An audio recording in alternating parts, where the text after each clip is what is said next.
Hey everybody, and welcome to FYB's live French Open webcast. Today is Saturday, May 26th. Hope everybody's having a good weekend. Adam, how's your weekend going so far? Pretty good. Cool. Pretty cool. good. Well, we have a little cold out. Cold, 75 degrees. It's kind of cold. All right. Well, to go from there, but a lot to talk about. A lot of good matches today. A lot of good matches tomorrow that I want to preview. Yep. A lot of surprises today. Yeah, there's some interesting. Yeah, that's absolutely true. There are, before we get going, if you are watching and you're not in the chat, please join in. We're giving away a lot of free, cool stuff. Today, in honor of Andy Roddick losing, we give away one of his autographed rookie. We got to dump those things. Get rid of all the Andy Roddick stuff now because it's worthless. Yeah, so those things are pretty solid. Some people in the chat actually say they don't have sound. So, guys, let us know if you can hear us. It seems to be working fine on our end, but let us know if everything's working properly. So that question, we're going to play that stuff in a question later in the show. And also, I want to say before we get started, below this video, below this post, is an interview we did with Murphy Jensen last week, who is coaching the Washington Castles. It's World Team Tennis. The interesting, I thought, was really the interview. Rather, I thought was interesting from a couple standpoints. First, he talks about you remember our discussion of Leander Paes and how he gets older, is kind of figuring out new tricks to lengthen his career. I thought there's a good lesson in there for all you guys that are late 20s like us and then into your 30s and 40s. How do you adapt the game? Sure. And Murphy Jensen is not only the coach of the Castles, but let's not forget that he also won a French Open with his brother. 93. The French Open champ. Is a top-notch tennis player as well. As a coach. And There's some other gems in there. He talks about road tripping around the country with a van full of 60 Grand Slams or something between all the people in there, or something crazy like that. The other piece of advice, he gave advice for sort of the older players, but then I thought his point about how pretty much for you young kids out there, you might end up being a pro or you might not, but he talks about how anybody can be involved in the game. Yeah. You might not necessarily end up with the talent to be a pro tennis player, but there's so many ways to be involved. And that was a great discussion. FYB is a good example of that. Yep. I'm not nearly good enough to go pro. Certainly not. Thanks. But we were able to start this website, so check that out. It's a pretty good interview. That interview is right below, down the page below. After the webcast, if you'd like to check it out. The whole thing runs about 40 minutes, I think, or maybe a little less. I'd say 30 minutes. Yeah. So yeah, with that in mind, let's jump into to the matches. Get right to it. Roddick, Gabishvili. Yeah. Roddick got beat pretty badly in straights. It was 4-4-2. Yeah. And the other surprise was Jurgen Meltzer beat David Ferrer. Yeah. So we were talking about previous webcasts. Man, I'm really looking forward to this fourth round. We might get Roddick, Ferrer. And we thought Roddick was going to do really well, and then he just got a beat down. Yeah, he definitely. Talk a little bit about. Let's talk about Roddick, Gabishvili. Okay. Talk about the conditions and how did that get into Roddick's game, and do we have a score line over there that we can? Yeah, we do. Let me give me 1 sec to get the score line queued up. But here, whoops, never mind. Here we go. Here's the score line. We got Andy Roddick versus Gabishvili, and the score line was 4-4-2. Again, real surprising if we go to match stats and look at Roddick's first serve percentage. He's at 72. That's a great percentage, but here on winning percentage on first serve, only 63%, which is really surprising for a guy of Roddick's caliber, but what you said is correct. The conditions today were literally the worst. Cold, damp, very slow courts. Yeah, and particularly they had Roddick on Suzanne Longland, which is apparently the slowest court. You have Chatrier, which is a little slower, and then Longland, which is real slow. But yeah, it was cold, it was damp, the balls were super heavy, the court was even slower than it normally is. Yep. And that's just, a terrible situation for Andy Roddick, who's a guy who really needs a court that lets his ball through the court quickly. Sure. And we can diagram what happened in that match, because this is actually a good way for another match I want to talk about, not yet completed, Anna Sharapova which I found real interesting. But we're going to put we'll put Roddick up here. And what happened to Roddick, and this is something he highlighted in his post-match news conference, he said he was having a lot of trouble hitting through the court, and that his balls tend a little bit shorter than some of the other players, and on a real slow court and in the conditions today, that allowed his opponent Gabishvili to stand up, and it prevented Roddick from pushing him back. So Gabishvili was standing up, and Gabishvili has got big shots. I mean, he's, big, long strokes. He's almost, in a way similar to Soderling. So he was able to keep the ball much deeper. With that added time, it allowed Gabishvili to really set up and go after the ball, get the ball deep, and that kept Roddick back, and that prevented Roddick from taking the initiative and constructing points in his favor and really taking it to Gabishvili. He was not able to do that. And again, Roddick said in his press conference that from point one, I was in control of none of the rallies. It was really just a lopsided affair,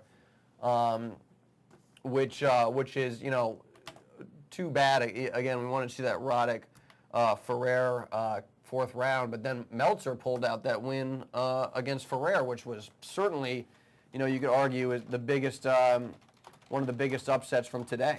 Yeah.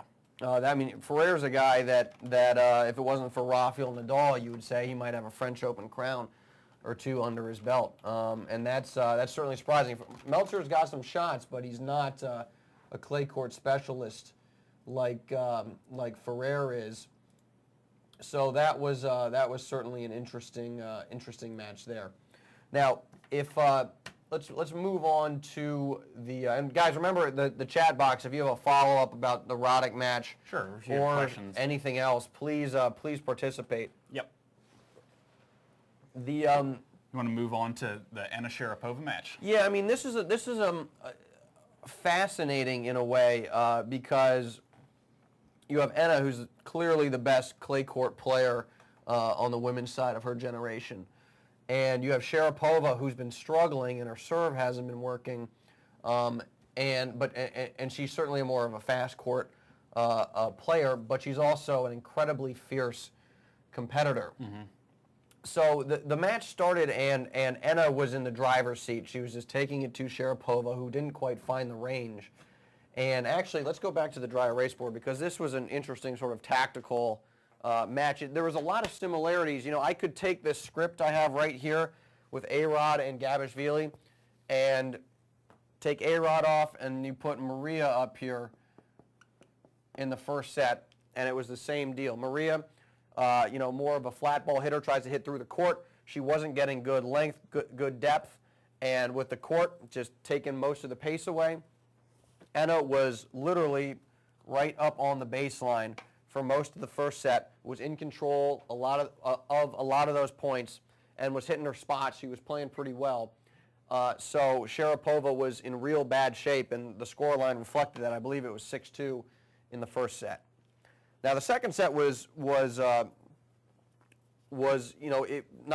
Sharapova start to play better, but she also made some adjustments, and she also proved what a tough competitor she is. I mean, you look at Sharapova and you look at Serena, and you've got probably the two best. There's some other great competitors in there, but Sharapova and Serena are perfect examples of how you want to compete, and just mental toughness and just hunkering down and playing big on big points. And one of the things I found interesting that Sharapova was doing, again, she's a big hitter, but she was working in the drop shot, particularly on the ad court, where she'd serve out wide. She served a couple kick serves, which was, I don't know if I would say surprising, but she's definitely, she doesn't typically have too much pace on her serve. And we saw that, Adam, at Indian Wells, where she ended up losing because she double faulted a bunch of times because she couldn't. She was struggling with her serve big time, and that's about all she worked on during practice at Indian Wells was her serve. Absolutely, she barely hit any groundies. And it's nice to see that it's finally coming back a little bit. But she would pull Anna off the court. Anna would return cross court, and then Sharapova hit some money drop shots in the corner here. You did just say money drop shots. You got to. You got to throw in some, I don't know if I'd call it, is it slang? Yeah, you can call it slang. A little slang. And the reason that was effective, she hit great drop shots, but the reason it was effective is with somebody like Sharapova, who's capable of hitting through the court, then when Enna is, first of all, pulled off the court, returns deep, she is going to be playing back a little bit and is going to try and move her court positioning forward over the course of a point. And we talked about how drop shots work and proper times to play them. I believe it was yesterday, right? There was a previous webcast where we were talking about some of the keys you want to focus on during the drop shot. And one of them is how far behind the baseline is your opponent and where is their momentum taking them. So Enna would return and then she'd be recovering back, but she'd be pulling back expecting a penetrating shot probably down the line. And then Maria would break out the money drop shot and Enna some comments in chat about that. And Enna wouldn't be able to run those things down. So that was a very clever tactical play, something I would not expect from Sharapova.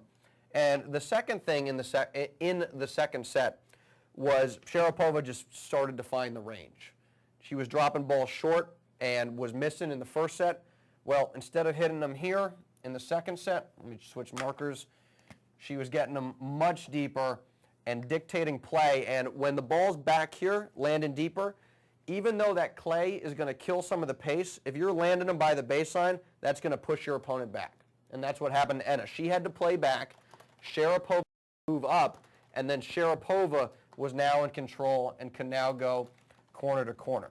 So it was a very, and again, in the second set, Sharapova had a couple break points against her, and that mental toughness won her those big points. She played rock solid on those points. So the mental toughness and the fact that she was finding her range really flipped the script in that second set after a relatively poor set in the first set. Enna also started to miss a little bit. So that was a fascinating match. And then sets, and then it got called due to darkness. Yeah. So it's a set all now. Mm-hmm. It's a set all. And we're going to continue tomorrow. Yeah, and then you remember back to the Fanini Mulfi match where the ref comes out and says, "Do you guys want to keep playing?" And it was pitch black out there. Yeah, well, he came out again and was kind of polling people, and they both were like, "We're out." Yeah. So it was convenient from that standpoint. Right. But it again is a situation. Why are you asking the players what they want to do? You come out there, you say, "We're going," "We're not going." You don't. You expect the tournament ref to make a decision exactly. way, rather than sort of ask the players what they want to do. That being said, though, I guess if both players agree to keep going, then why not keep going? Well, I think you end up in a situation like you had against Fanini, where he initially wanted to keep going. Then he looked at his player's box, and his coach was saying, "Cut this off, get out." Yeah. And then he changes his mind, but a decision's already been made. And then in the Mulfi-Fanini match, you had Mulfi being the hometown favorite. Sure. So the crowd gets behind him, and it's just an unfortunate situation. Fanini Why do you think that, automatically becomes the bad guy. More of these courts aren't lit at the French Open? Well, they're talking about either renovating the venue or moving to a totally new venue. That's something that's going to happen in the future, next couple of years, because you want to. What do you guys think about that in the chat? I mean, would it still be Roland Garros if they moved the venue?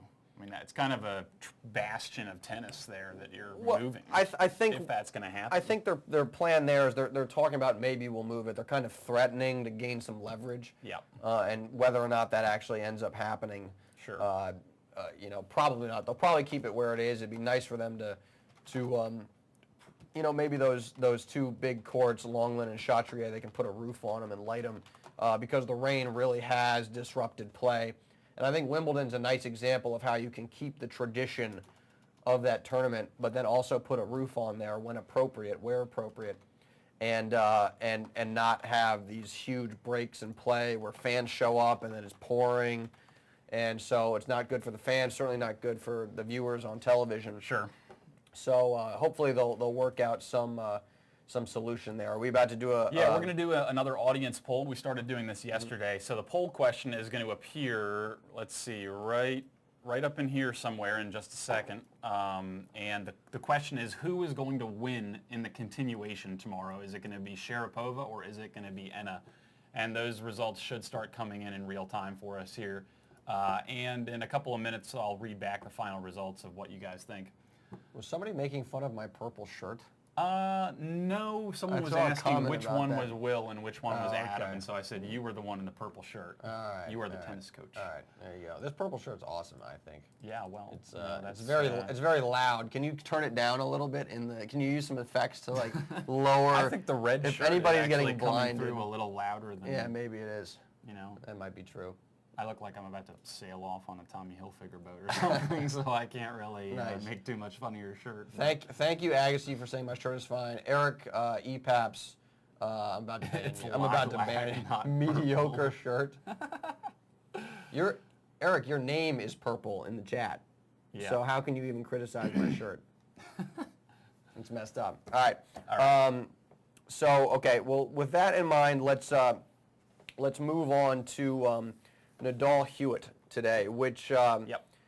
You know, I don't know how this match wasn't interesting. It wasn't real, compelling, but I think it was interesting in the sense that Hewitt did a little bit better than I expected. Than you thought that he would. Yeah, he played well, and I also think the conditions helped him in that situation because with the wind swirling, I didn't see. I was expecting Nadal to really take it to Hewitt more than he did. I don't think you saw this, Adam, but there was a point where Hewitt was in control and moving Nadal around, and Nadal hits a short ball. Hewitt comes in and I think kind of loses his footing and tries to hit cross court and misses it to win the point. And then walking back, the mic's picked up Hewitt saying, "Man, this is a crap surface."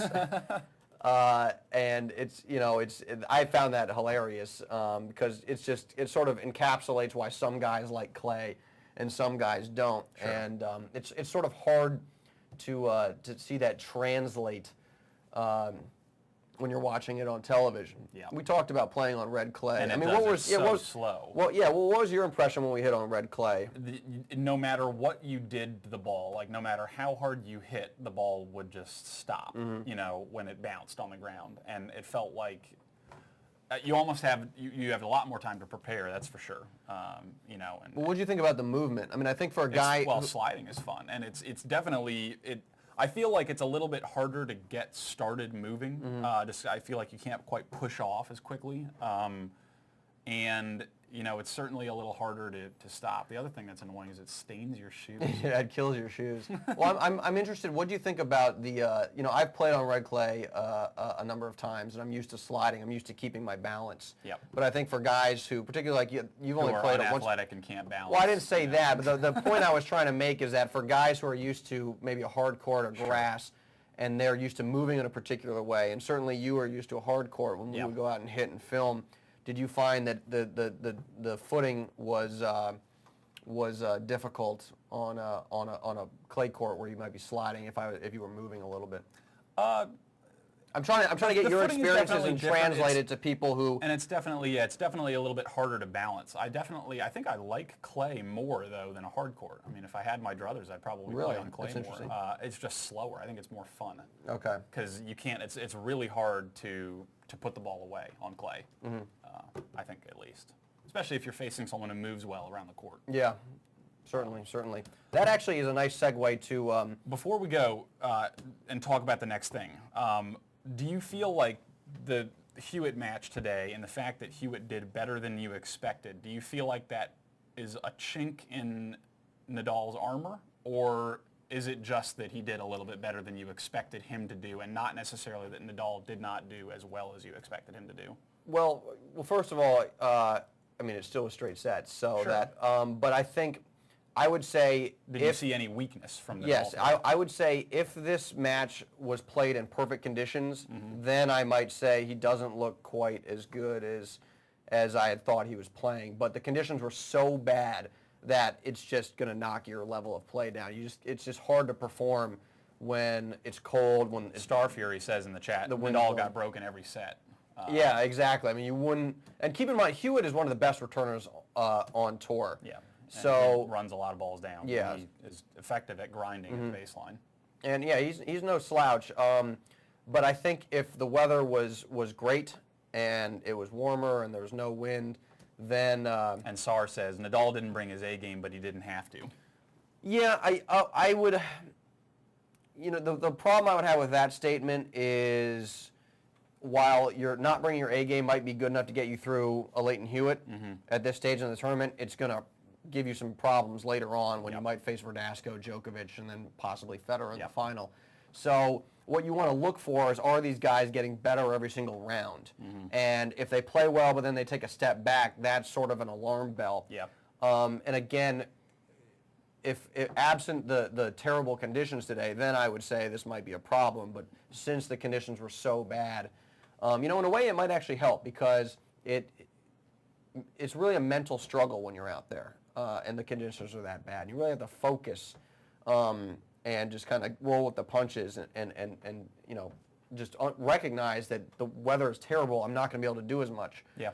And if you're able to perform and win in that circumstance, then that gives you confidence that you can, you know, overcome some obstacles. Yeah. I think I would agree with that. You had referenced, I wanted to go over to the dry erase board in a second, because you had said something about movement, and I can't remember exactly what you said, but I wanted to talk about quickly something Hewitt did, something a lot of players like to do, where they try and hit to Nadal's backhand, pull him wide, and then hit to the open court. A strategy people use against a lot of players, but I want to explain real quickly why Rafa is such a tough customer on clay, and this relates to his reverse forehand and why that shot is not only you know effective for all players, but particularly effective for Rafa. And this is why he's won. One of the reasons, there's a number of reasons, but this is one of, whoops, I don't want to put Rafa up there. Put Hewitt up here. This is one of the reasons that Rafa has won so many French Opens. And what you had a couple times is Leighton going cross court into the corner and running Rafa over here. Remember, this is going to be a backhand for Rafa. Player is the circle, stick. So this is a righty, or excuse me, this would be a righty's forehand, a lefty's backhand, and this is a lefty's forehand over here. So you've pulled Rafa way off the court. Rafa loops that thing back, and now the correct play typically is going to be hit into the open court. Now, Rafa is, and again, this is sort of one of the keys to his game, incredibly good at hitting running forehands, whether he's running through the ball and sliding into it, and then hitting that reverse forehand. And Rafa, that technique is a technique everybody should develop once they have the fundamentals down, because you'll be able to do something similar, not necessarily as well as Rafa. But what Rafa's able to do is sprint this ball down. He can hit a heavy ball with that reverse forehand technique, and he pulls it cross court.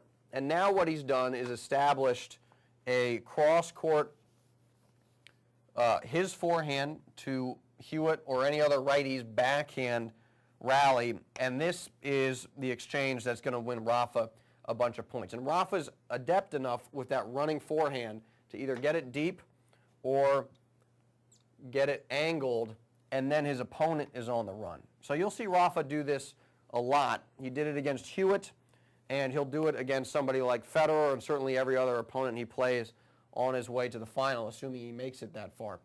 So that's a good illustration of why the reverse forehand is such an important shot for a high-level player to master, and it's a good illustration. Rafa, I mean, he has the best reverse forehand on tour, best reverse ever. Why he's able to, when people say, man, this guy has great defense, but he's defense to offense. Sure. That's why, because he can hit an extremely good shot on the dead run, place it well, and then he's flipped the script. He's playing his strength to his opponent's weaker side. In our poll, apparently 76% of you, by the way, have Justine Enna winning tomorrow in the continuation against Sharapova. Surprise. Yeah, 78. So, Somebody else just. oh yeah, another vote just came in. So 78% of people now think that Justine Enna has this locked up. Yeah, that was it was an interesting decision on Sharapova's part to say I want to stop playing. Yeah. Because she had the momentum. Yeah, exactly. That was yeah. Why would you stop? Yeah, and at the Pro Tour, a lot of it is simply confidence, momentum, Right. who just is in the driver's seat at that particular point. Yeah.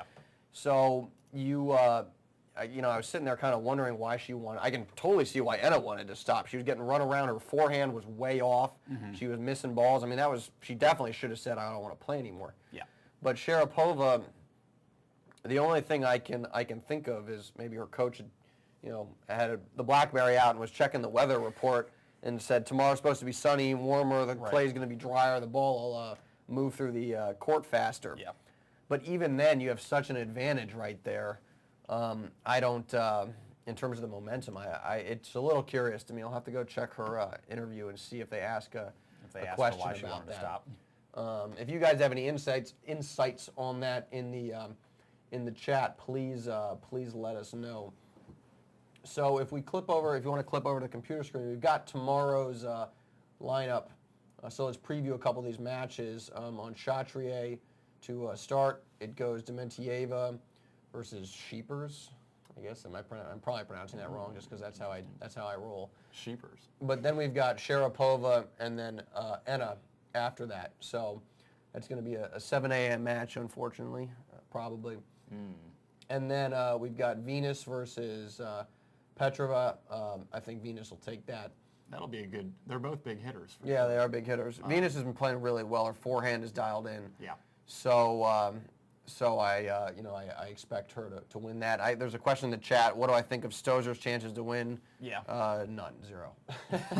I think there's too many other, really good players that are playing well right now. Yeah. And certainly somebody like Enna, a clay court specialist.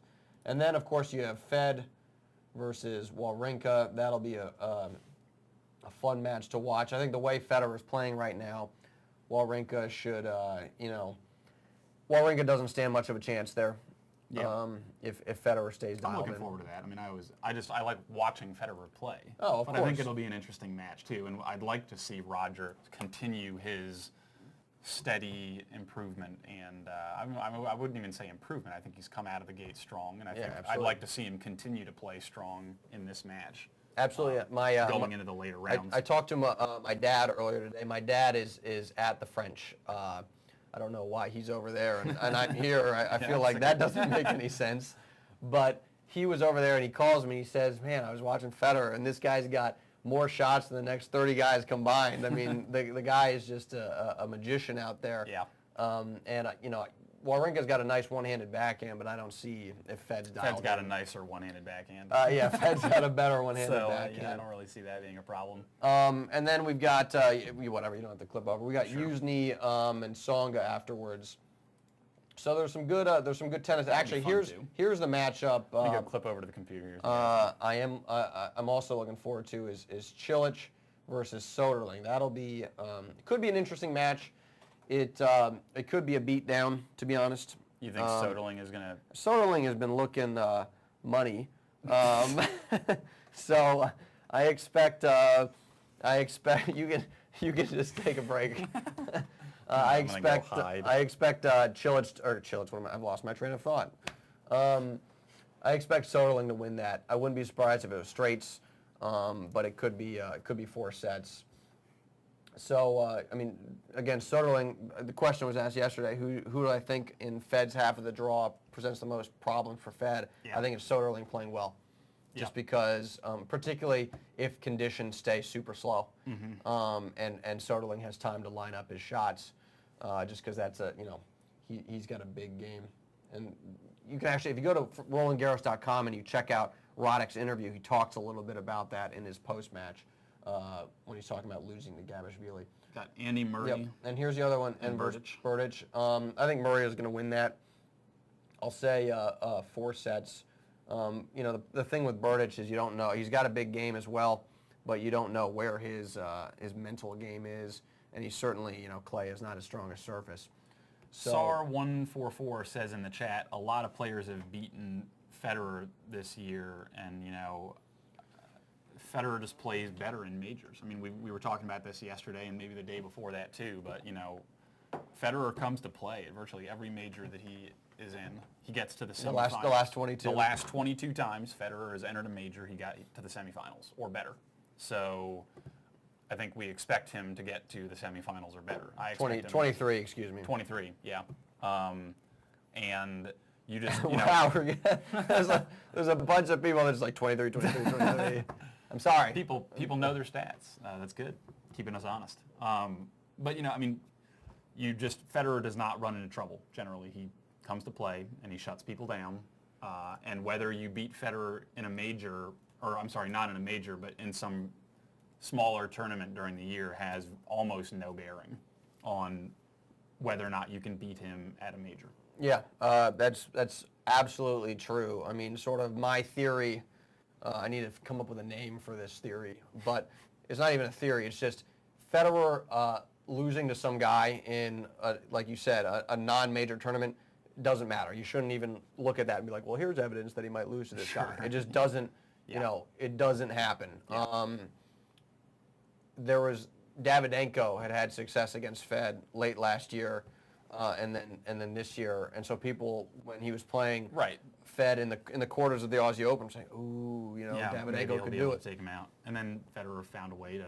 Yeah, and then Federer beat him. After admittedly an interesting, well, Davydenko also was playing out of his mind. Yes, I agree. But it's just, I don't know if it's necessarily like the who cares about minor tournaments is what Federer is thinking. I think that what Federer does is he plans very carefully his schedule and his training, and to peak, correct. He tries to peak during the majors, and that's hard to do because the tennis season is so long, and there are so many tournaments that you have to play. You have to play the Masters Series tournaments.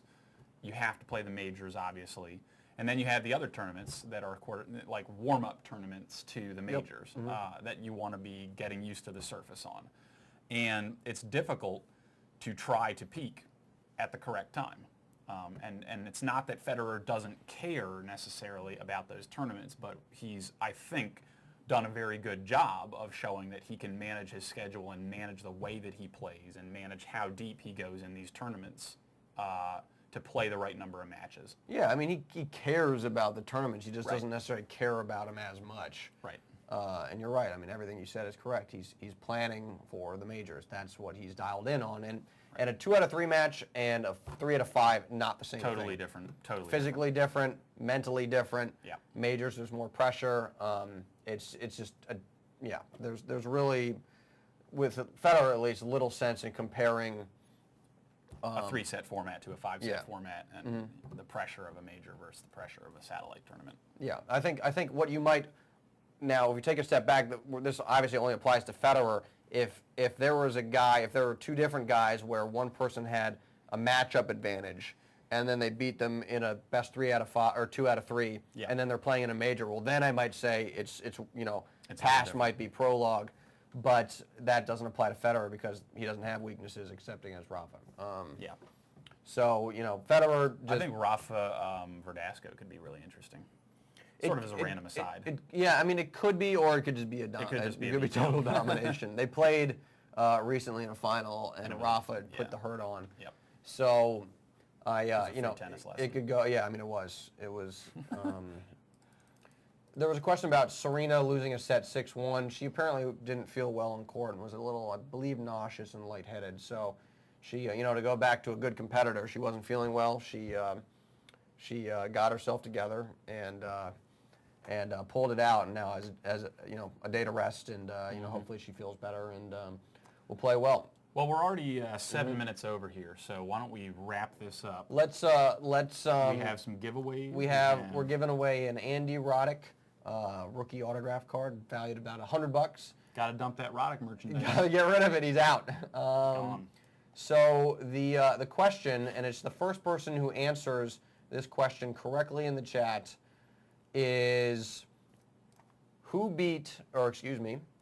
did the Washington Castles, World Team Tennis, Washington Castles beat last year in the championship game to win the championship. If you watch the interview below, you'll know the answer. Otherwise, quick Google search, who did they win, or who did they beat, the Castles, to win World Team Tennis last year? The team name.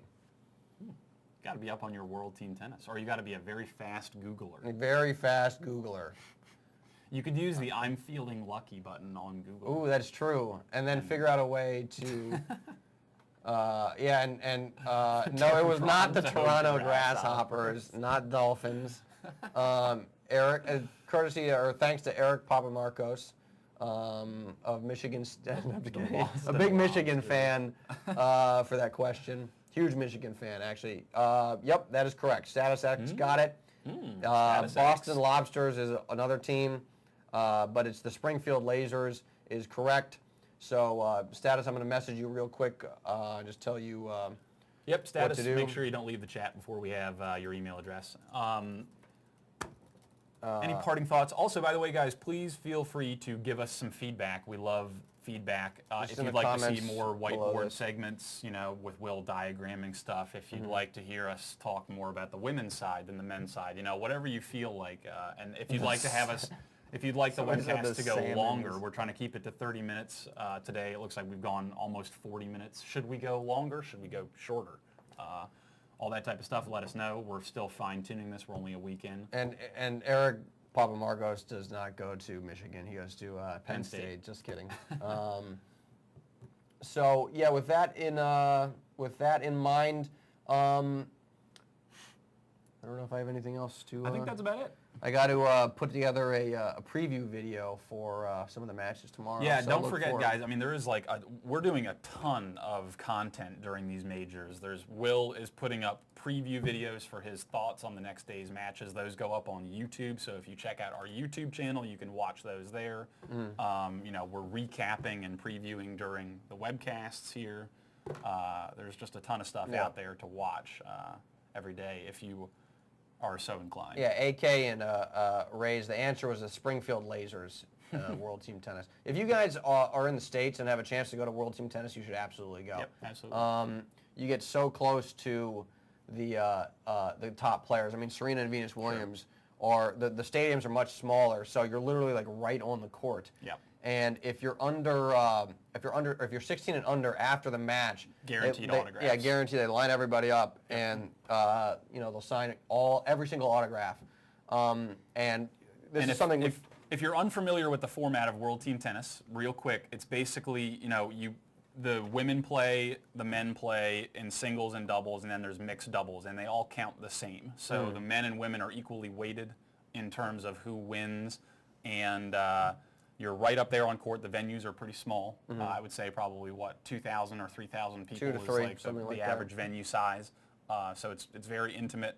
And they bring in ringers. So your average team, will include a lot of good players, but then they'll have a ringer come in who will be like a current top 5 player. Well, Martina Hingis is playing the entire season for I can't remember, the New York Buzz, I think. John McEnroe plays. Yeah. And I mean, this is something Murphy Jensen said in the interview. To get close to those players, a box seat right on the court at the U.S. Open is like $1,000 to $2,000 for one night. Yeah. So it's and World Team Tennis. It's Billie Jean King. It is Billie Jean King started World Team Tennis. Yep. So yeah, it's check out the interview. Leave some comments. Let us know what you think. But if you have a chance to go to one of these things. If you have a chance to go to Washington Castles, we're going to be there for a lot of matches, filming these guys. So definitely check that out if it's a possibility. But if it's a lot of fun. Yeah, it is. It's a great entertaining night of tennis. So. Absolutely. All right. Well, with that in mind, I'm going to get to work on tomorrow's preview videos, and looking forward to tomorrow's matches. A lot of big players. Meat and potatoes. We're getting into the second week of the tournament here. A lot of good matches. Yeah, we're going to start. Yeah, exactly. We're going to start getting some good. Get pumped up. Some good matchups. Chilich and Soderling is an obvious one. Berdych, Murray. So looking Status. forward to that. We'll get to Ginepri tomorrow. I mean. I should have hit on that. Because he's the only American still alive now. Yeah, he's the only American left. Yeah. And he's obviously had a great match against Ferrero today and pulled it out after being up 2-0. Lost 2 sets in a row, and then won won in the fifth. So that was a nice win for him, and it's great for his career where he is right now. Well, definitely. We'll put him on the sheet for tomorrow. Yeah. We'll talk about Yeah. that quite a bit. So with that in mind, we're going to sign off, but we will see you all tomorrow at 5 o'clock. See you guys.